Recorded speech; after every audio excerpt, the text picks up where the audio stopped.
Hi, we're here at Access Registered Massage Therapy in Ottawa, Ontario. My name's Adam. I'm a registered massage therapist and one of the co-owners here.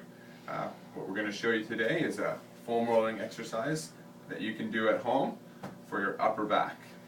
Why we do this exercise is to help people at home work some tenderness out of their upper back muscles and also help to improve their posture by forcing or encouraging a little bit of thoracic extension.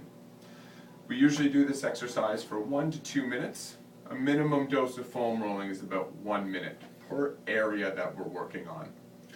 Some tenderness may be felt in the upper back muscles, maybe a little bit of a stretch in the chest or a little bit of pressure. That's okay, as long as that discomfort or pain is not over a 5 on 10 on the pain scale.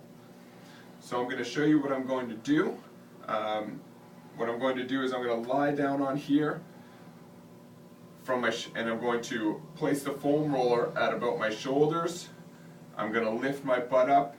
We're going to roll from the shoulders down to about the rib cage. Okay, no lower. I don't want to roll onto the lumbar spine. Okay, and then I'm going to roll back up.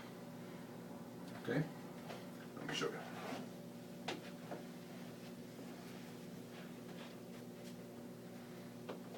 Crossing my arms here, lifting up, rolling up, and back down. If there's a spot that you find is maybe a little bit more sore or tender, you can hang out on that spot. Take a deep breath or two. Wait till that tension or that soreness maybe goes away a little bit, and then continue on for that full minute.